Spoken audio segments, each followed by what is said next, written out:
je me présente, donc j'ai commencé à travailler sur l'éco-critique en 2013 en organisant un colloque écologie de la création.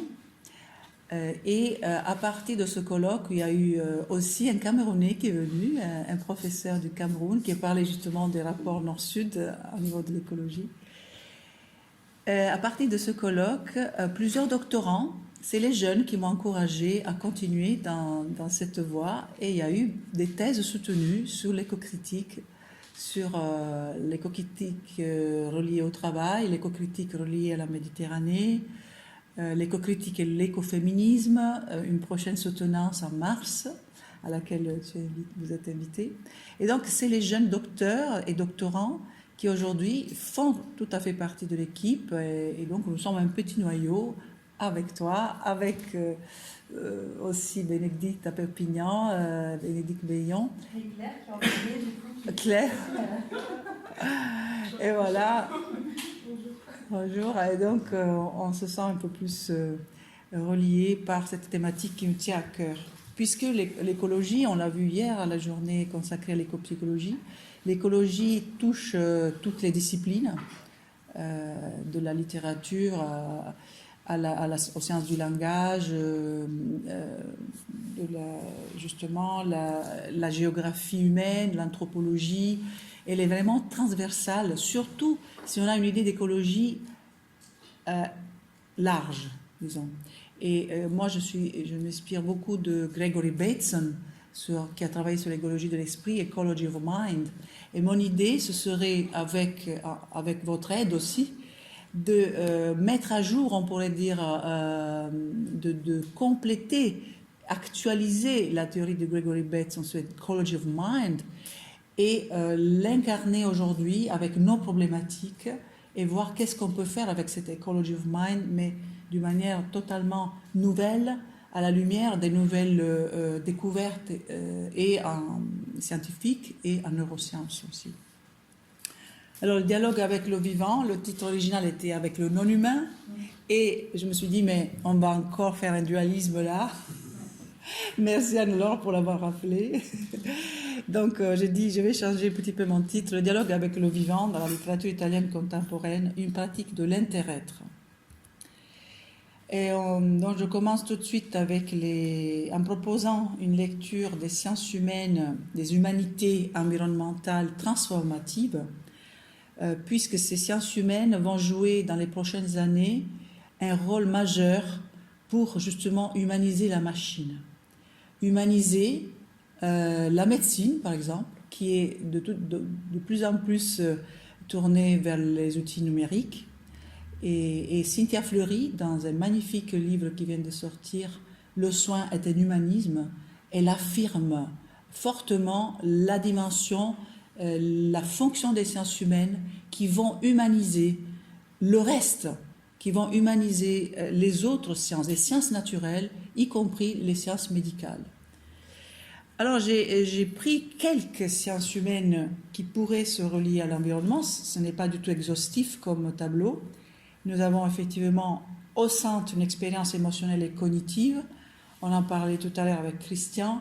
L'éducation est une éducation incarnée dans le corps, en relation avec l'esprit et pas dans le mental. Autrement, le changement qui est nécessaire avec notre crise écologique ne pourra pas marcher.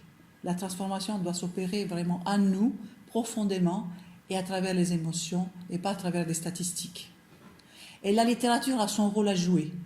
L'éco-poétique a son rôle à jouer.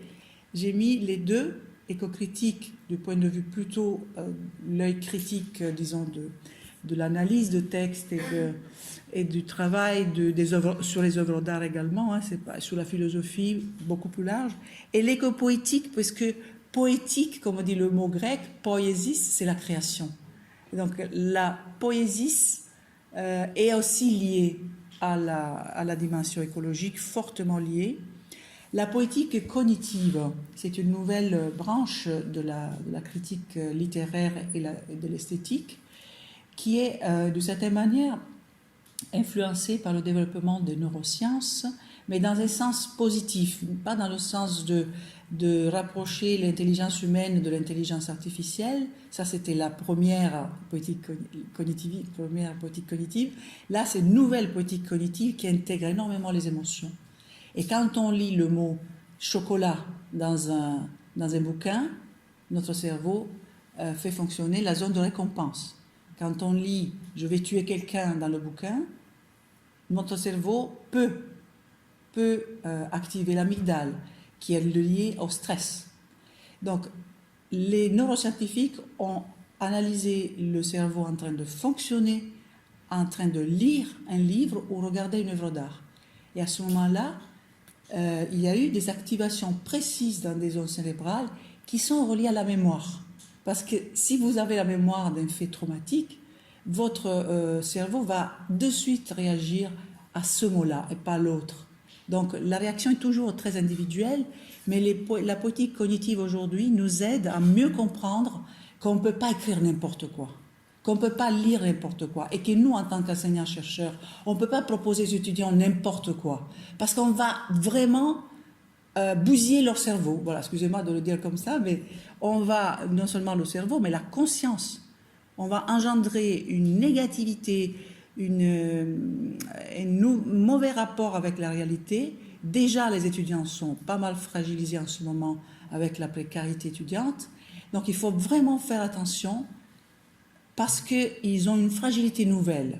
Et parfois, nos collègues nous disent « Oui, mais en fait, nous, à l'époque… » Non, non.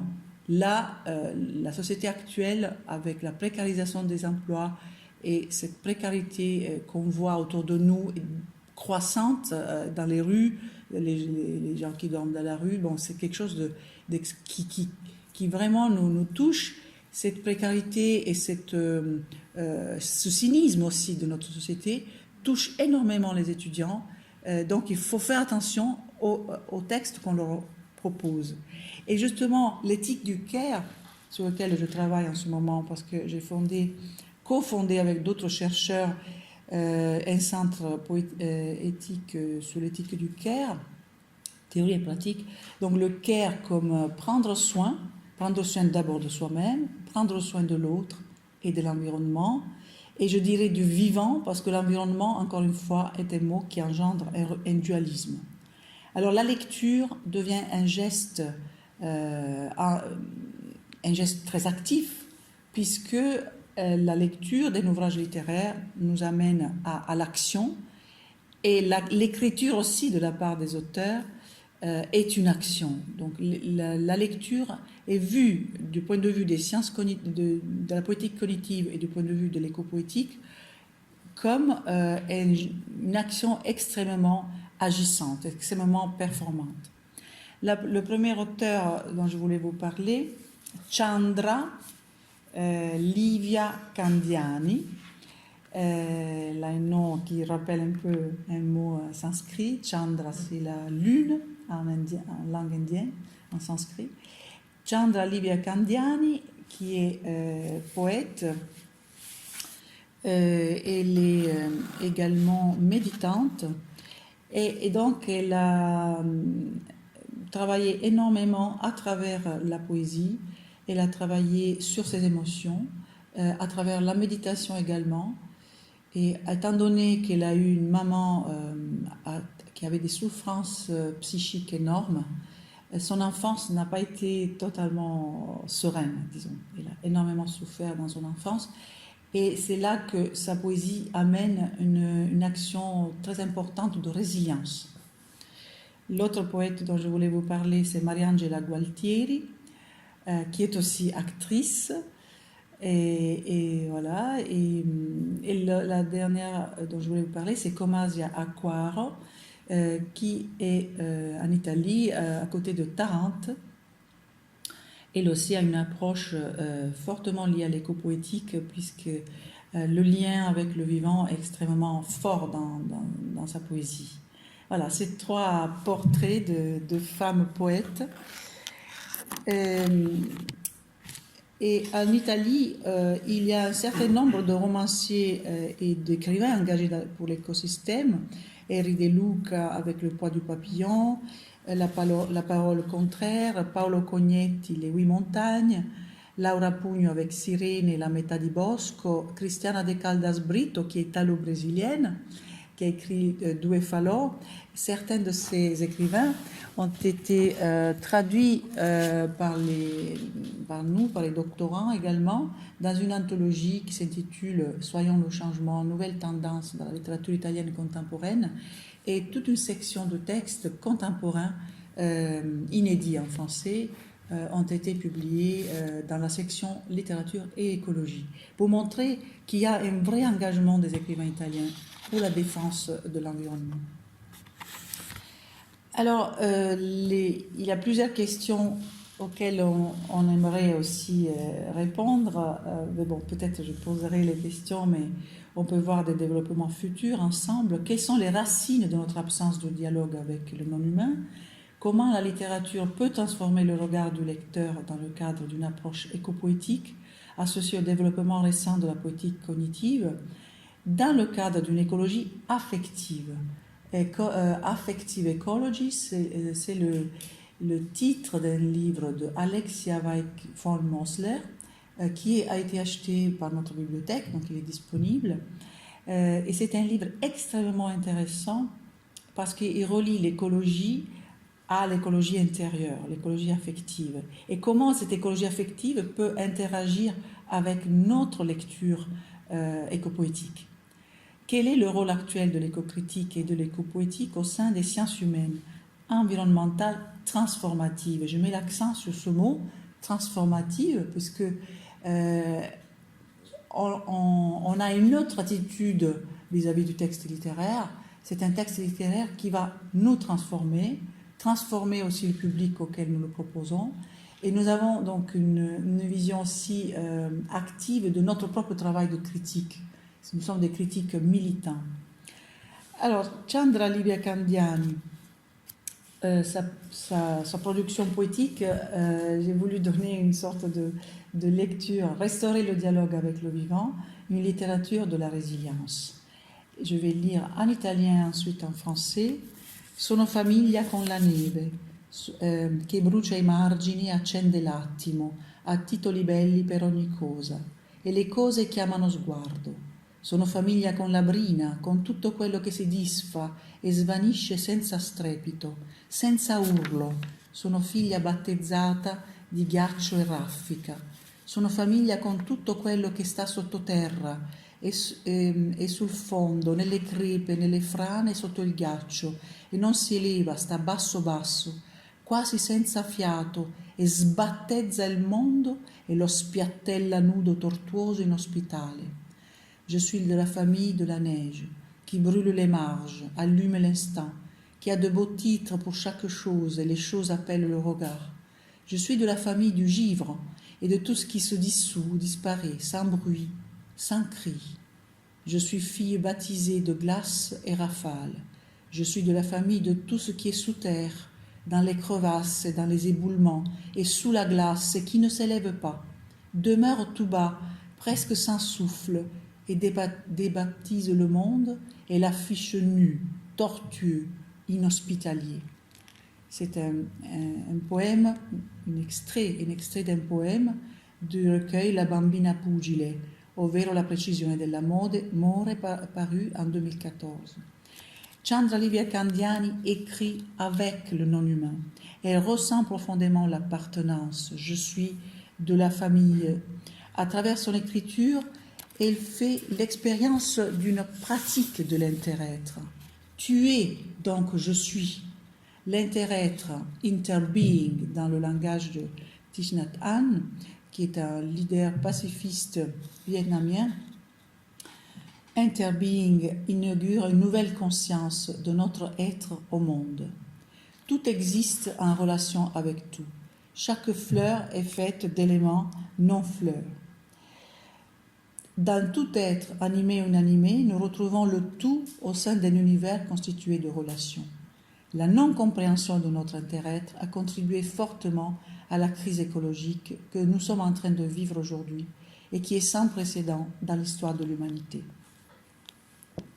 L'erreur de Descartes, c'est un livre très célèbre d'Antonio Damasio. consiste à croire que nous pouvons dominer la nature, la servir comme si elle était constituée de matière inerte, peuplée d'êtres non humains, dépourvus de conscience.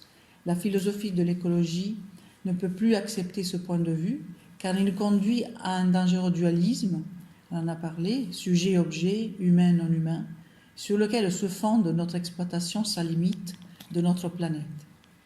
L'écologie profonde a transformé le regard sur le monde naturel, et je me réfère à ce moment-là à Arne Naess, à Joanna Macy, à David Abram. Nous pouvons aujourd'hui nous éveiller à une relation toute nouvelle avec l'écosystème dont nous faisons partie. Et nous sommes tous des cellules dans un corps plus vaste, le corps de Gaïa, notre terre-mère. L'éco-poétique et l'éco-critique contribuent aujourd'hui à transformer la conscience de notre appartenance à un système complexe de relations. Nous pouvons nous demander pourquoi la littérature ainsi que les arts jouent un rôle de premier plan dans cette métamorphose du regard. Eh bien voilà, une petite image amusante. La lecture d'une œuvre, comme je disais, est un événement psychique à part entière. Et selon la poétique cognitive, nous sommes transformés physiquement, mentalement, émotionnellement. Quand nous lisons, des mots comme des verbes de mouvement sollicitent la zone du cerveau reliée aux fonctions motrices, des références verbales et des sensations physiques sollicitent immédiatement le centre de récompense au niveau cérébral, des sensations agréables. Des mots liés à des actions violentes peuvent activer dans la région limbique l'amygdale qui réagit en cas de stress. Lire un poème à la lumière de nouvelles découvertes en neurosciences a permis à de nombreux chercheurs, littéraires, neurologues, psychologues, de conduire ensemble, en équipe, des recherches expérimentales qui prouvent par l'IRM fonctionnel qu'une œuvre littéraire, un film ou une œuvre d'art nous modifie profondément, psychiquement et physiquement. Alors, vous pouvez trouver donc en ligne ou dans les livres des recherches intéressantes conduites justement en binôme, souvent. Il y a un neurologue, un neuroscientifique et un critique littéraire. Il y a un psychologue ou un critique d'art qui travaillent ensemble, qui co-signent des articles. Et en Italie, on travaille beaucoup sur les neurones miroirs. Donc, il y a plusieurs recherches là-dessus. Et il y a Vittorio Gallese, neuroscientifique, qui a travaillé beaucoup sur la littérature. Donc, oui. Neurone miroir, c'est... Le neurone miroir, en fait, quand je vois quelqu'un faire un geste, ou manger, par exemple, ou boire un café, dans mon cerveau, automatiquement, il y a des neurones qui sont activés en relation avec cette action. Ça a été découvert un peu par hasard, en observant un singe manger des cacahuètes. Après, le scientifique a dû manger aussi quelque chose et le neurone correspondant s'est activé, comme si le singe mangeait. Alors, ça nous permet de comprendre que quand on est au cinéma, quand on est face à un livre aussi, nous activons des neurones miroirs qui nous permettent de créer ce cinéma mind, une sorte de monde, on pourrait dire imaginaire, mais qui est très physiquement lié à notre corps, à nos réactions et de sécrétion même de substances de notre corps. Donc c'est très important que cette lecture, que cette critique poétique cognitive soit vraiment incarnée. Il est donc indispensable d'ajouter à ces observations de l'extérieur, c'est-à-dire les machines, l'IRM fonctionnel, des observations de l'intérieur. Donc nous avons le first person approach, l'approche à la première personne, qui est tout aussi essentielle dans le cadre d'une politique cognitive fondée sur l'énaction. Et l'énaction, c'est la théorie de Francisco Varela qui nous pousse vraiment à imaginer une connaissance incarnée, toujours couplée avec l'écosystème, en permanence couplée avec l'écosystème. Par exemple, en ce moment, mon corps est en train de réguler la température par rapport à la salle. Je suis couplée. Je suis totalement couplée avec mon écosystème et cette idée d'être couplée avec l'écosystème doit aussi être intégrée dans notre critique littéraire. Le processus de compréhension d'une œuvre poétique est une expérience qui se produit en nous, qui produit des émotions liées à des phénomènes psychophysiques Les réactions de chaque individu sont différentes, car les mots peuvent activer les zones de la mémoire, qui est structurée différemment en chacun de nous. J'ai fait référence à Vittorio Gallese, qui a étudié les neurones miroirs et qui inaugure donc un champ de recherche nouveau, la neuroesthétique, ou il dit aussi neurohumanism. La création littéraire donc restaure d'une certaine manière la relation entre humain et non humain. L'humain et le vivant jouent elle peut jouer donc cette création littéraire un rôle primordial, car la transformation à l'intérieur de la conscience du sujet émerge surtout à travers la voie des émotions. Nous pouvons posséder de magnifiques idées sur la crise écologique, mais nos comportements ne changeront pas pour autant. C'est pour ça que hier, on a fait le travail qui relie. Lorsque la transformation s'opère dans la sphère émotionnelle, en regardant par exemple la photo d'un oiseau qui a le ventre rempli de bouchons en plastique et qui n'a pas survécu à ce désastre, donc nous pouvons atteindre une réalisation qui va restructurer notre manière de sentir, de penser et d'agir. Et donc, le poème qu'on a lu tout à l'heure de Candiani est une invitation à une connaissance humble du monde, une écognosis. Quand elle dit « je suis famille avec la neige », donc j'appartiens à la famille de la neige, de tout ce qui est sous terre, de tous les êtres invisibles. Donc c'est une connaissance humble du monde, une écognosis dans le terme utilisé par Timothy Morton dans Dark Ecology, qui nous conduit à être connus plus qu'à connaître. Donc, l'idée que quand on va connaître quelque chose, on va la nommer, on va l'exploiter et on va l'exploiter jusqu'au bout. Et c'est ça l'odyssée, on pourrait dire, de notre société de consommation. C'est vraiment le fait de nommer, séparer, cartographier, d'une manière comme si on veut toujours le contrôle de la situation. Alors que là, nous sommes dans une autre posture de éco-connaissance, une connaissance de l'intérieur, une connaissance qui se laisse connaître, qui se laisse apprivoiser par le vivant. Quand nous marchons sous ces magnifiques arbres qui sont là dans la cour, nous pouvons aussi imaginer que ces arbres nous connaissent, que ces arbres nous aperçoivent, qu'il y a une intelligence des arbres qui est reliée à nous, que les oiseaux qui sont là perchés, ils nous voient, ils nous observent. Donc, c'est une nouvelle connaissance que nous devons promouvoir. Écognosis, je répète ce mot qui me paraît assez pertinent, une manière de connaître qui est humble et qui se laisse plutôt apprivoiser et approcher par le vivant. Les études écoféministes de Ines King et Joan Tronto, que vous connaissez, abordent la question de la connaissance et du care. Voulons-nous une connaissance qui cartographie le monde dans une stratégie d'exploitation, ou bien sommes-nous plutôt du côté d'une connaissance de tout ce qui demeure invisible, de tous les êtres vivants qui nous entourent et nous regardent? Selon la vision écologique de l'inter-être, nous intersommes avec les abeilles, les nuages, le vent. Une fois que cette vision devient la nôtre, nous pouvons la vivre avec toutes nos cellules, car nous savourons une pomme, par exemple.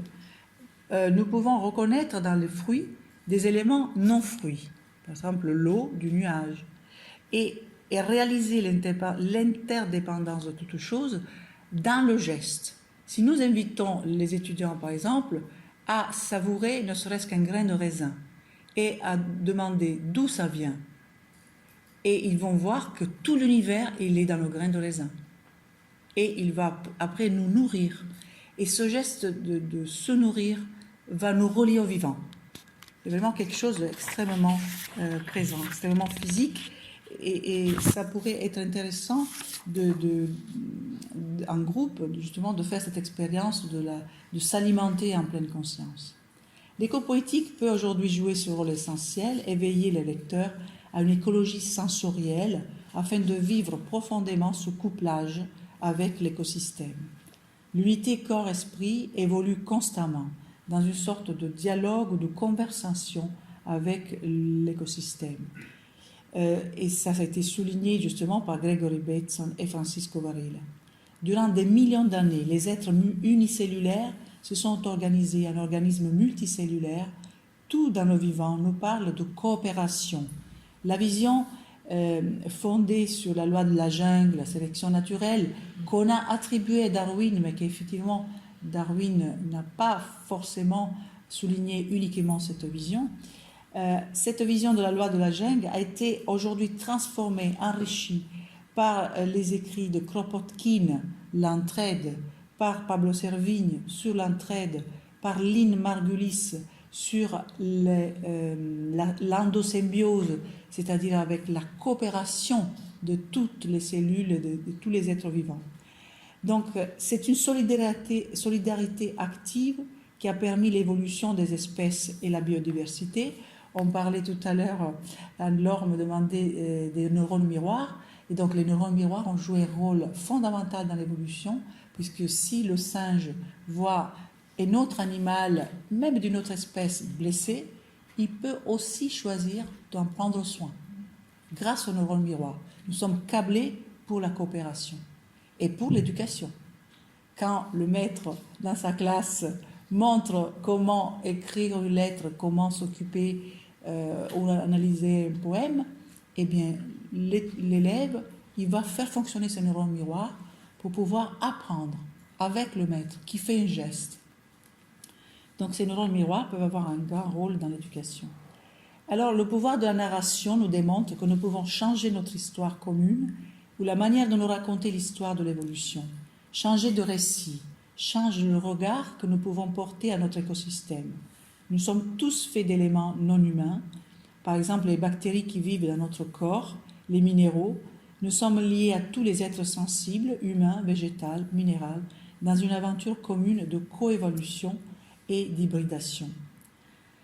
Et à ce sujet, on peut évoquer les recherches de Miguel Benassayag sur le vivant, la singularité du vivant, et aussi les recherches de Joanna Macy, l'espérance en mouvement. Vivre la conscience de ce dialogue permanent nous amène à changer notre vision de la frontière entre moi et les autres, l'humain et le non-humain, la vie et la mort, en dépassant la vision dualiste. En ce moment, beaucoup de cellules dans mon corps sont en train de mourir. Voilà, donc la vie et la mort sont totalement liées. Si ces cellules ne meurent pas, moi je tombe malade. Et donc, imaginez cette relation entre la vie et la mort, toujours vécue au jour le jour et à chaque instant. Et ça nous amène à une autre vision de la relation avec la vie, avec tout le vivant. Je passerai maintenant à une autre poète, Mariangela Gualtieri, qui est une actrice, je disais, qui a fondé le Théâtre Valdoca.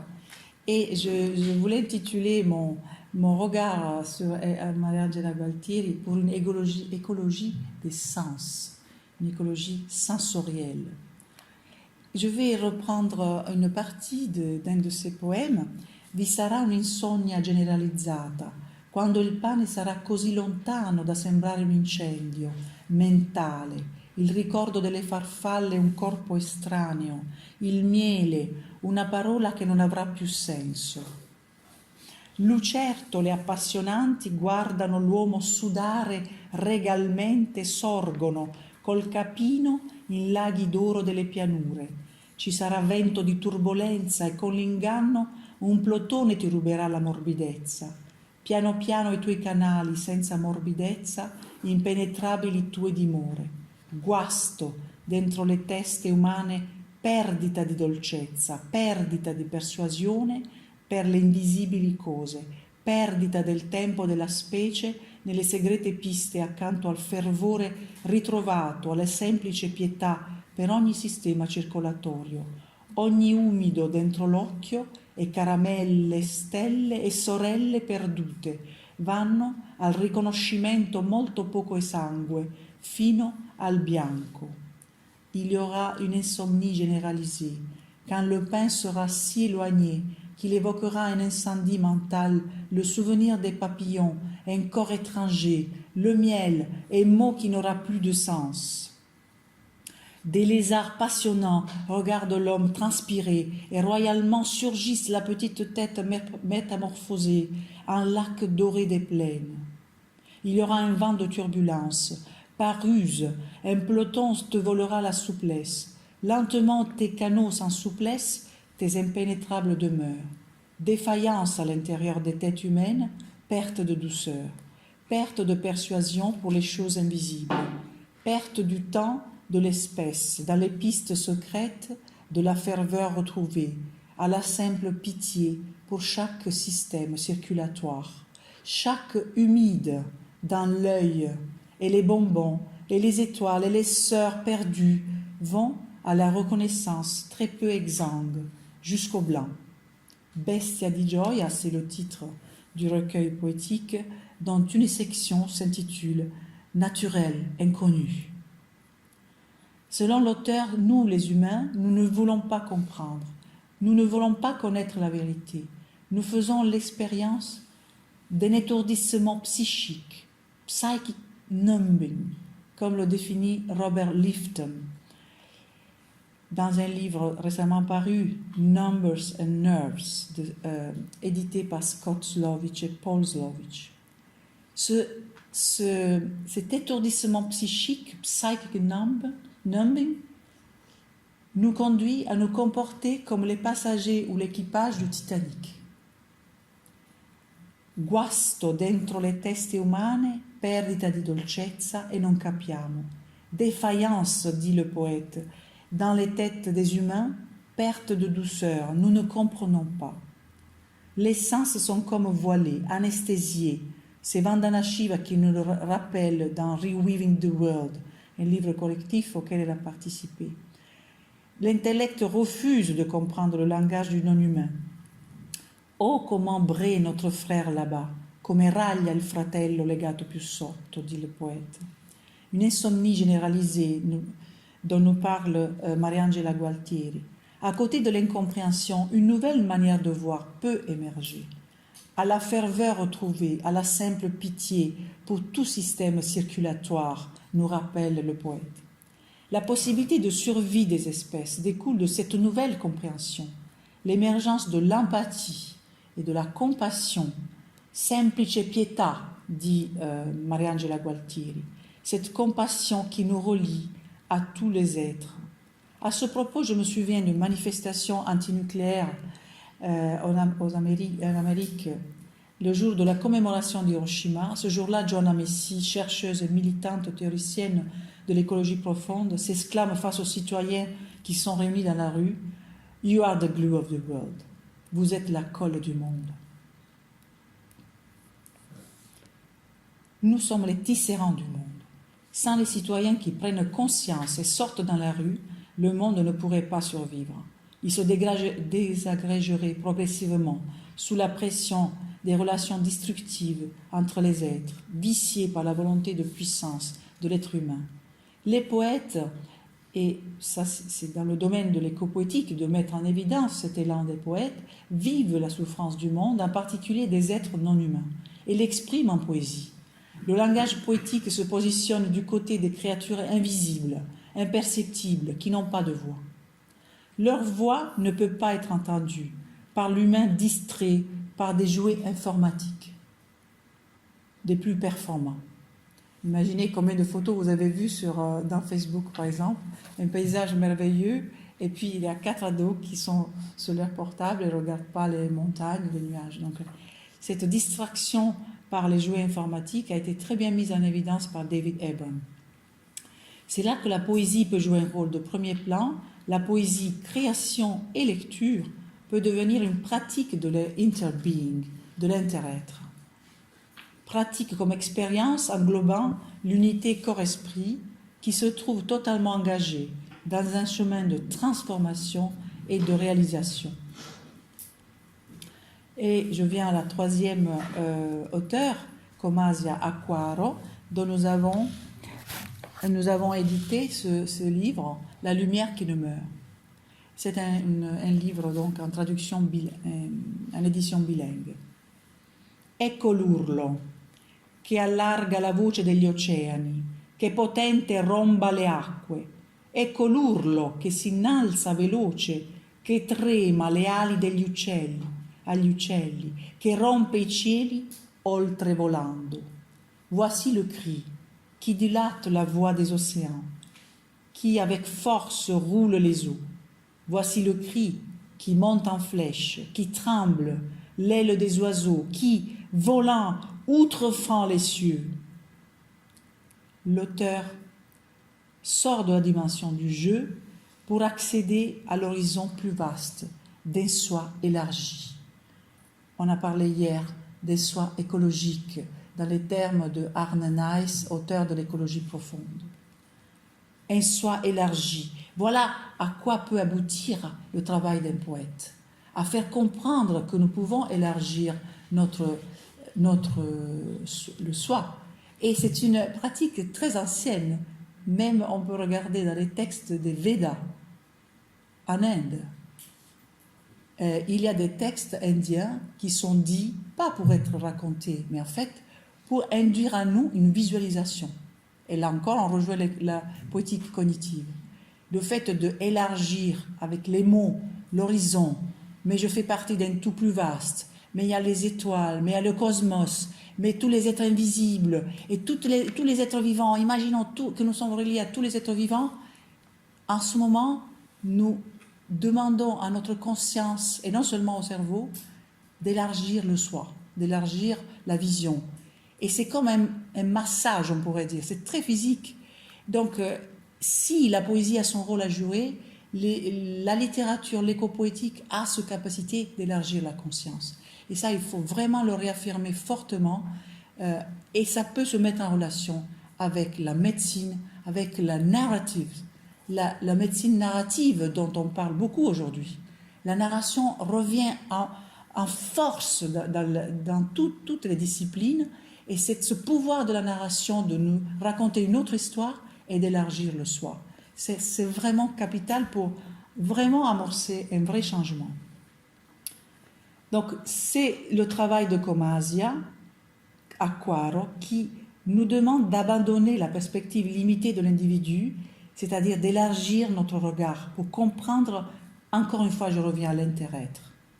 La voix du poète se mêle au cœur de tous les êtres, animés et inanimés, après avoir réalisé le monde comme résonance. Da questa bocca liberata si versa il canto verso il nulla delle strade, verso il niente del mio esistere. Da vuoto a vuoto sento l'eco di tutti gli oceani e più forte ancora sento la terra, abbandonandomi il cuore ai cuori delle genti, di tutti gli atlanti, dei venti i miei canti. De cette bouche libérée s'épanche le chant, vers le néant des rues, vers le rien de mon existence. Et de vide à vide, je sens l'écho de tous les océans, et plus forte encore, je sens la terre, et j'abandonne mon cœur au cœur de tous les peuples, de tous les atlas, des vents méchants. Méchants. La dimension individuelle est libérée, abandonnée. J'abandonne mon cœur au cœur de tous les peuples. Quel soulagement on peut ressentir dans cette sortie de l'ego, lorsque la conscience rejoint la dimension collective. On l'a vécu hier avec Christian, justement. Ayant écouté la voix de tous les océans, la voix poétique se transforme progressivement en chant polyphonique associé au souffle des vents, mais chant. La respiration écopoétique du poème transforme le regard du lecteur. Son imaginaire s'ouvre à une dimension plus vaste, où l'écosystème s'exprime collectivement, à l'instar d'une symphonie. La poésie de Comasia est une voie de transformation qui donne l'opportunité de pénétrer au sein d'une autre échelle de l'espace-temps. Donc on a demandé au lecteur d'élargir son soi, mais là on va élargir autre chose. On va élargir l'espace-temps. Passer a une autre échelle spatio-temporelle. Mi circondano ombre e onde, e nessun passo posso, e l'eco è forte, pare voce lunghissima di abissi oscuri, forse provengo da un ventre terribile, da un magma d'acqua profondissima, dove qualcuno setaccia parole d'uomo, suoni segreti che in segreto mi invia al greto profondo, dove acqua e luce confondo. Ondes et ombres m'entourent et je ne peux faire aucun pas. Et l'écho est fort comme une voix très lointaine d'obscurs abysses. Peut-être que je viens d'un ventre terrible de magma d'eau très profonde où quelqu'un tamise des mots d'homme, de son secret, qui en secret m'envoie à la grève profonde où lumière et eau, je confonds. Sortir avec ce poème de la dimension du présent pour entrer dans une dimension autre du temps, le temps de la Terre et de son évolution qui n'est pas le temps humain. Vous vous rappelez, hier on a parlé de 2 secondes. Le temps humain est 2 secondes sur les 24 heures qui est l'histoire de la Terre, 4 milliards et demi d'années. Rentrons dans une dimension qui n'est pas le temps humain. Joanna Macy le démontre avec son histoire de l'évolution racontée en 24 heures. La vie des humains est apparue très tard, autour de minuit, à l'échelle du temps de la planète. Comasi Acquaro nous permet d'accéder au temps planétaire. Lors de l'apparition des premières cellules, peut-être je viens d'un ventre terrible, des magmas d'eau très profondes. C'est l'apparition des premières cellules. La littérature et la poésie est ici capable de créer un espace autre, où la conscience du lecteur est d'une certaine manière libérée des contraintes matérielles et temporelles. Et sur cet aspect de libération des contraintes temporelles, c'est Marco Caracciolo qui a écrit un livre justement sur la poétique cognitive, comment libérer la conscience du lecteur de la dimension historique à travers la lecture, à travers l'éco-critique également. Une conscience libérée qui accède par l'expérience de la lecture à des couches très profondes de l'unité corps-esprit. Depuis l'origine de notre vie sur Terre, la matière et l'esprit co-émergent dans un dialogue permanent. Notre conscience fait partie intégrante de l'univers naturel car il n'y a pas d'opposition entre corps et esprit, matière et énergie. Nous pouvons observer au cours de l'évolution une co-création, une co-émergence au sein d'un écosystème où tous les phénomènes sensibles sont interdépendants. Le dualisme corps-esprit a contribué largement à notre crise écologique, car le monde naturel est vu comme extérieur, voire inférieur à l'esprit humain, voire inexistant. Alors à ce moment-là, Dark Ecology de Timothy Morton nous donne encore un autre outil, la critique du corrélat objectif. Le fleuve, le poète regarde un fleuve. Le fleuve fait son apparition avec des lignes tortueuses. Ça se reflète dans l'esprit du poète, un corrélat objectif. Mais le fleuve, il existe en tant que tel quand même. Et donc ce corrélationnisme que Timothy Morton accuse, on pourrait dire, parce que finalement, toute cette critique traditionnelle que certains collègues continuent de pratiquer nous amène à l'anéantissement du vivant. Le nuage est un nuage. Le fleuve est le fleuve, et le fleuve aussi peut être pollué, et le poète peut avoir mal au ventre parce que le fleuve est pollué, mais parce qu'il y a les neurones miroirs, pas parce que c'est un corrélat objectif. Donc la critique du corrélationnisme de Timothy Morton peut éveiller aussi les collègues qui continuent à pratiquer une critique littéraire traditionnelle, qui voient toujours le vivant dans la sphère du monde du poète. Mais arrêtons de faire ça. Arrêtons. Parce que ça va conduire encore une fois à ce dualisme et même à la négation de la vie du vivant. Donc revenons à un peu de lucidité dans ce rapport d'inter-être avec le vivant. Cette non-reconnaissance du monde naturel qui est inscrite dans un certain type de critique littéraire. Aujourd'hui, à l'ère du réchauffement global, nous prenons conscience de la fragilité de nos écosystèmes et nous avons la capacité de nous éveiller à leur complexité. L'écopoétique est amenée à jouer un rôle de premier plan au sein des transformative environmental humanities, puisqu'elle engage l'auteur et le lecteur dans un chemin de transformation individuelle et collective, en fondant notre vision sur une conscience élargie. Nous pouvons changer de paradigme et restaurer le dialogue avec le vivant. Et je cite un auteur qui a publié récemment un livre sur la science of mind, Mark Rowland. Il parle de 4 E. Embodied, the mind, on pourrait dire la conscience ou l'esprit, on pourrait dire l'esprit. L'esprit est incarné, enacté, c'est-à-dire, on a dit tout à l'heure, couplé avec l'environnement, enacté, donc, qui agit avec l'environnement, intégré, donc vraiment inséré dans cet échange permanent avec l'écosystème, et une conscience aussi étendue. Pourquoi ? Parce que mes idées vont voyager à l'extérieur de moi. Donc, mon esprit aussi est étendu. Mais je rajouterai 2 autres dimensions à cette série de E, emotional and ecological mind. Donc, il est vrai qu'on peut rajouter cette dimension, ces 4 dimensions de Rowland, une dimension émotionnelle, qui est très forte aussi.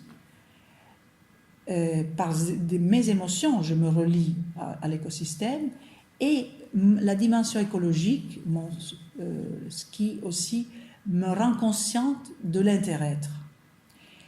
Et sans ce travail profond sur les émotions, on l'a vu hier avec le travail qui relie, il ne peut pas y avoir d'émergence de notre conscience écologique. C'est pourquoi je suis vraiment persuadée que la littérature et l'écopoétique nous offrent cette opportunité merveilleuse, c'est-à-dire vivre le changement.